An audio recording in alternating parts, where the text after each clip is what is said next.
oluvannyuma lwa gavumenti n'abagirya mu ngalo okukitegeera nti justice oba omulamuzi Kisakye ayinza okwabya ekintu, kubanga jjukira nti akyali mulamuzi wa kkooti enkulu, yabasaba bamulitayalinge ne bagaana. Naye walikola ekintu okulumya gundi ali n'ofundikira nga nawe weekosezza. Kakati bali mu kufumiitiriza na kupapirira. Ndowooza bamaze okulaba ekintu kiyinza okwabika ne kyabikira sayidi yaabwe ne kibakosa nnyo.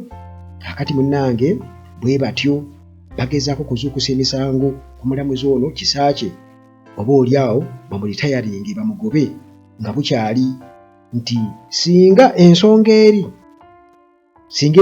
eri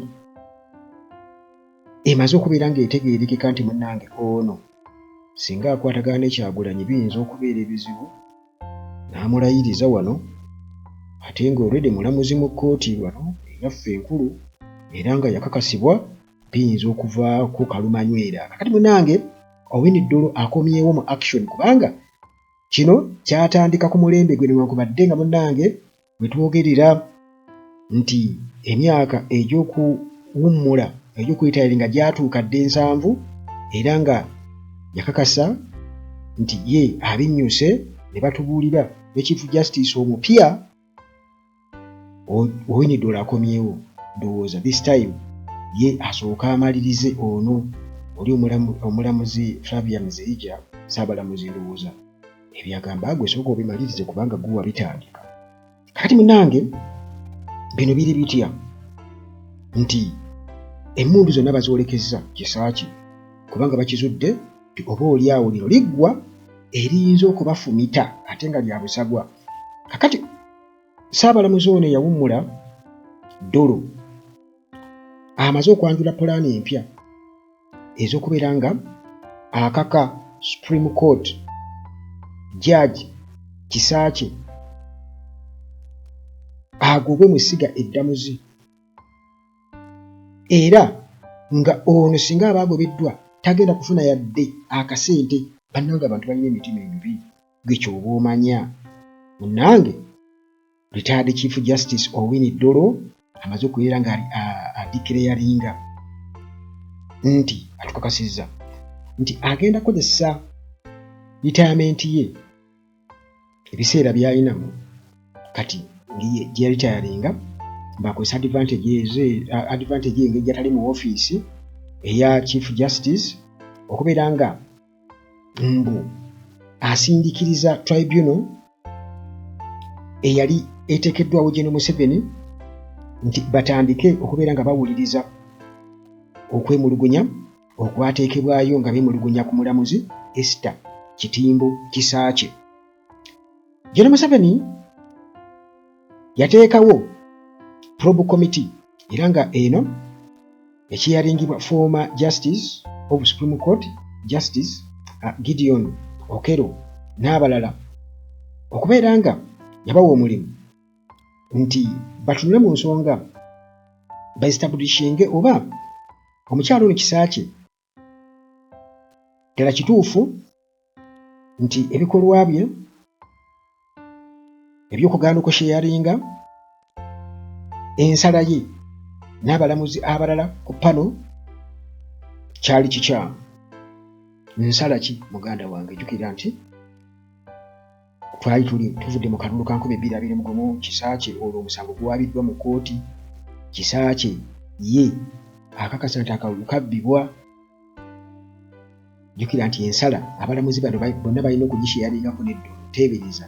Kakati Ssaabalamuzi bwe kiba nti bano abalamuzi ku jjuri bonna ate buli omu alina independent judgment, ate kati Ssaabalamuzi lwaki aba ayagala ogitunulamu ey'obuli omu? Munnange ndowooza akakase nti byonna biri in favor eya mukama we Museveni. Mu kiseera ekyo Kisakye yagaana era agamba nti mu kaseera ako ng'amaze okugaana buli bano abalamuzi abalala bawadde ensala yaabwe bakakasizza nti Museveni tewaliiwo nnyo era akalulu yadde eki Museveni jju. Kisakye beeraliikiridde nti ensala ye eyinza okuba eri econtradictinga n'ey'abalala ne bajjako akazindaalo. ne bajjako akazi ne batuuka n'okuconfiscatinga empapula ze n'atuuka okutunyweza photocopy kwe yasomera ensala ye kukiraba era n'ensonga endala ey'okubeera nti nno jjukira nti Mabirizi mu kiseera ekyo yagamba nti Dolo talina kubeera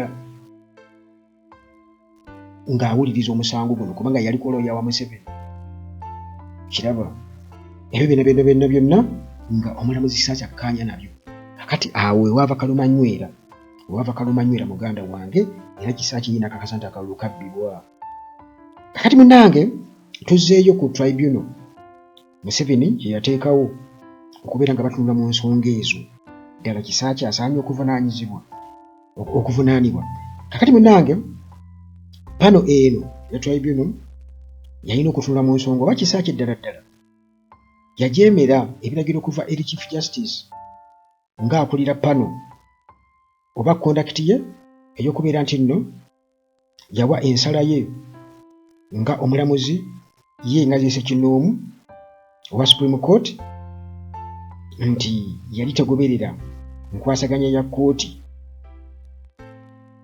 nti kyali kimenya mateeka oba Code of Judicial Conduct. Kakati munnange pano era baagiwa omulimu okubeera nga egitamininga oba ddala nti verbal public statements ebyayogerwa omulamuzi oyo Kisakye eri general public kyaleetera ekifaananyi ekya esiga eddamuzi okubeera nga likiteeka mu matigga oba okukiswaza oba bikolwa bye ebyokukwatagana ne lawyer Kassim Male Mabirizi eyali ataddeyo application okusaba okukwatagana n'ensonga ey'okubeera nti nno media wamu ne public information nti okubeera nti nno information okwadwesinga ensonga eno mu mawulire nti kyali kimenya mateeka oba okugaana ensonga eno okubeera nga etiikibwa mu mateeka mu lwatu kyali kimenya mateeka kakati era pano eno ng'erina okuditamininga oba omulamuzi Kisakye nti yeebalama omulimu gwe oluvannyuma lwa approved leave ye bamuwa akaseera k'okuwummulamu n'agenda naye teyakomawo kuripootinga mu biseera mu kiseera ekyali kiteekeddwa okuba nga kyalina okuripootingiramu ng'akomyewo bwe yagenda ku medical leave obanga bino byonna munnange birina okubeera nga bitunulwamu kakati Kisakye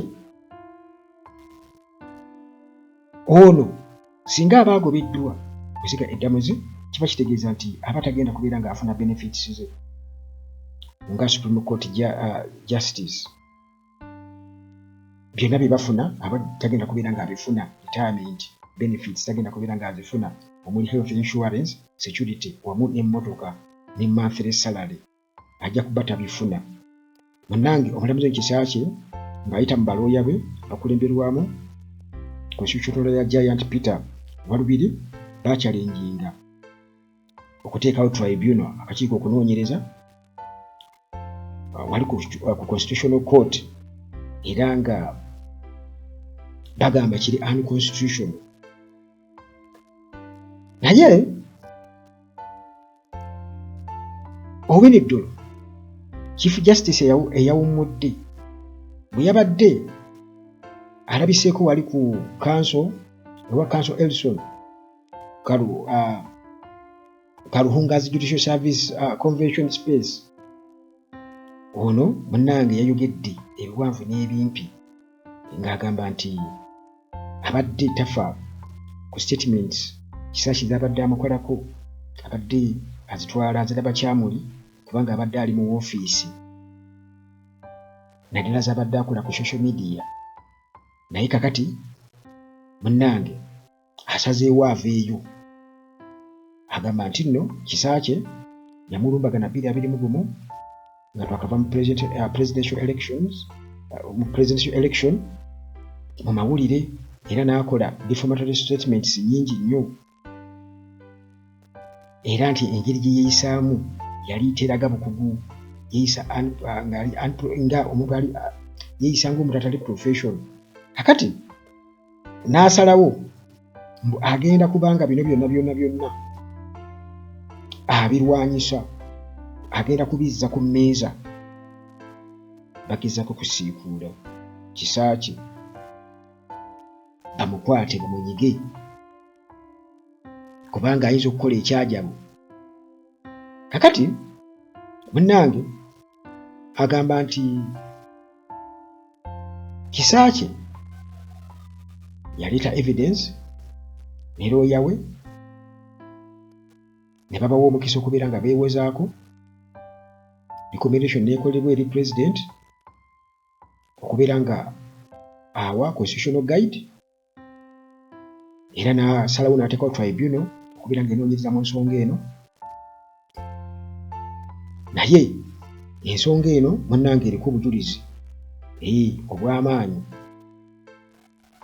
era Dolo agamba nti tribunal eno kubadde nga ebadde teyatula mu nsonga eno obulambulukufu, ku guno omulundi bagenda kubiziikuza byonna. Dolo yeewonya lwaki Kisaakye yatya nnyo tribunal n'alwana nnyo okulaba nti tebagezaako kubeera nga bamuyisa mu process eyo. Lwaki? Kubanga obujulizi baali babulina bo, era Dolo alayira agamba nti nno mwetegefu ennyo okukola kyonna ekisoboka okulaba nga aexposinga obulimbwa bwa Kisaakye. Kakati munnange Ministry ya Finance kigambibwa okuba nti yataddeyo dda omusimbi guyitirivu nnyo okufacilitatinga komiti okubeera ng'etuuka batunde mu nsonga ya Justice Kisaakye. Ekyo kikulaga wa muganda, kikutwala wa muganda wange, baalizizza edda ssente kubanga yayinza okubafunita eriggwa mu mugongo. Kakati bino munnange nga bw'obiwulira nkugambye nti si byangu, si byangu naye nga men at work nga baseevinga mukama waabwe naye nga bera tebibataasa, naye nga balina okukola bukubirira endowooza okuba nga bazukusa ensonga zino bazitunuletunulemu awo bakole bati. Oba oli awo ndowooza nga oli tannaba kubeera nga ayabye ekintu, kisoboka. Bino byonna tubitunulire lwaki bizze kati mu kaseera kano Kisaakye ng'amaze okubeera ng'agamba akakiiko k'ebyokulonda muteeke bye byava mu kulonda ku mutimbagano tubirabe. Lwaki? Dolo ajja kati nti Dolo ye alina ennugu nnene nnyo ku Kisaakye kubanga already ali retired, abadde afuna ebibye. Retirement ye agenda kuba agifuna, emmotoka nga bw'agamba agirina, medical insurance agirina, byonna. Kakati ate Kisaakye amwagaza ki? Kozi yali looya wa Kkoni agamba gundi yali looya wa Kkoni ndowooza, musajja waffe Oulanyah nono looya wa Museveni.